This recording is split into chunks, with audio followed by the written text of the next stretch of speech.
Studio 16 at the Puppy-Netsky Center in the heart of New York City. It's the Tonight Show, starring Jimmy Fallon.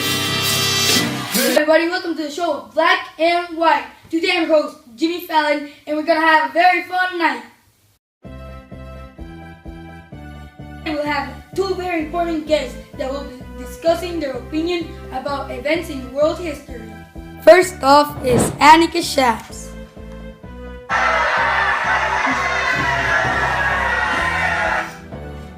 Next off is Christina Toledo.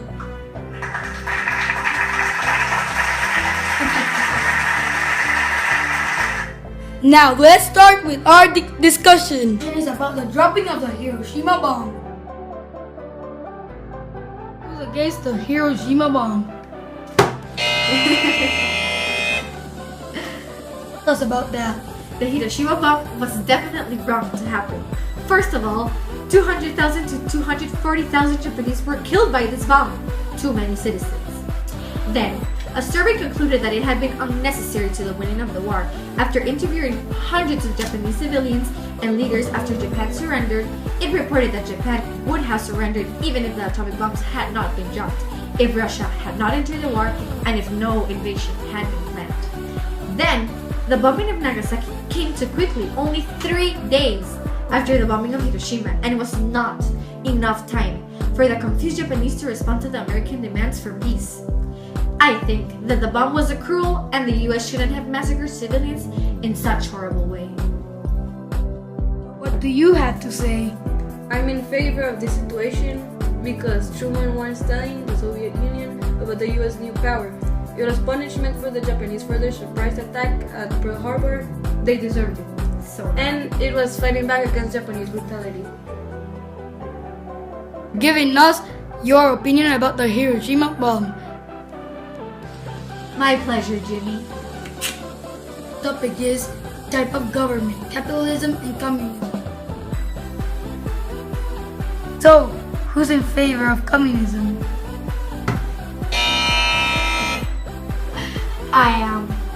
Communism is a type of government where wealth is distributed evenly to everybody, a forced equality of outcome.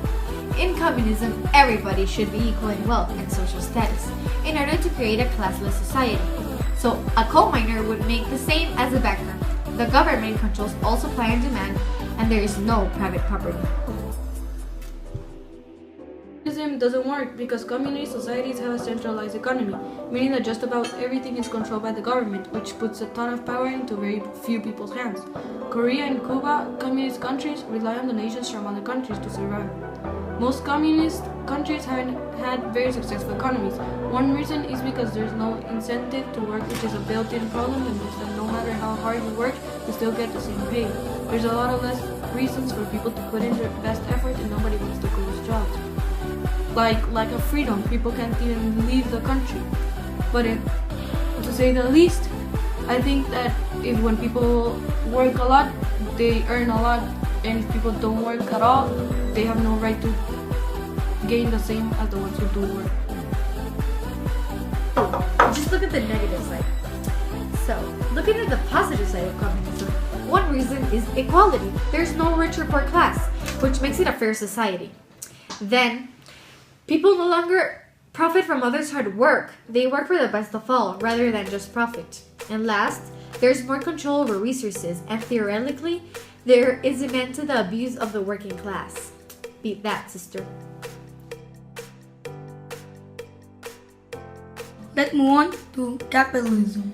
On the other hand, capitalism is the opposite of communism, where everybody competes to make money. It offers free equality for opportunity, meaning that people should be able to control their own business. Well, capitalism overall has a very good incentives for working because if you work hard, you earn more. Incentives work better when there are a bunch of competitors that can compete. You can generate a capital for yourself and improve your standard of living. There's a freedom to buy and sell anything as well as having your own private businesses. You work for what you own and everything is bought and sold. Another reason is meritocracy, which means that capital gets in the hands of people who are most deserving on it because they somehow earn it, like working on it. The right people are handling the capital. In my opinion, I think that life is all about effort and earning what you work for, not being given the same to everybody when you haven't done hard work or dedication. If there's no equality, then there's no freedom for that drive for success, where people can accomplish their goals if they set them. Oh, boys. Let's move on to my side. Well, capitalism is negative because there's inequality in wealth and social power, and classes are created: poor, proletariat, middle class, and upper class. When someone has inherited money, there is no incentive for work because they already have the money. And last, the overuse of resource happens. Business owners may accumulate more money than the value of their work. Word. Third and final topic is Industrial Revolution. Who's against of Industrial Revolution? In my opinion, I think that the Industrial Revolution is a negative way of looking at life.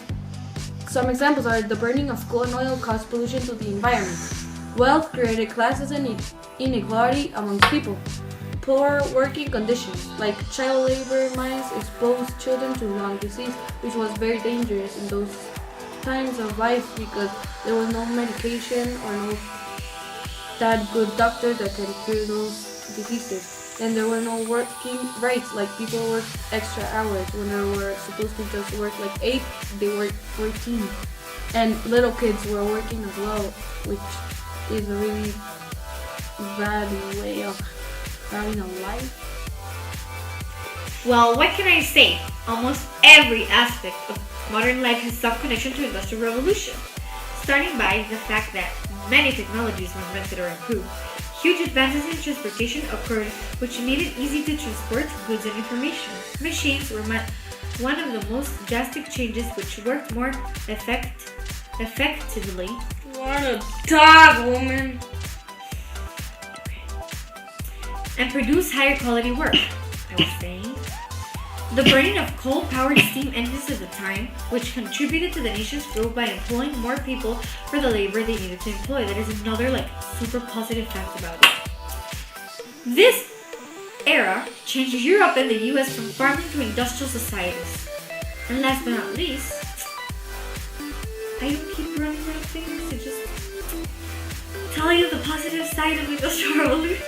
Last but not least, wealth was created in a new class of society. The middle class was born. Beat that. Well, that's it for tonight's TV show from Black and White. I'm Julie Fallon, always your host. And then there's more control over resources.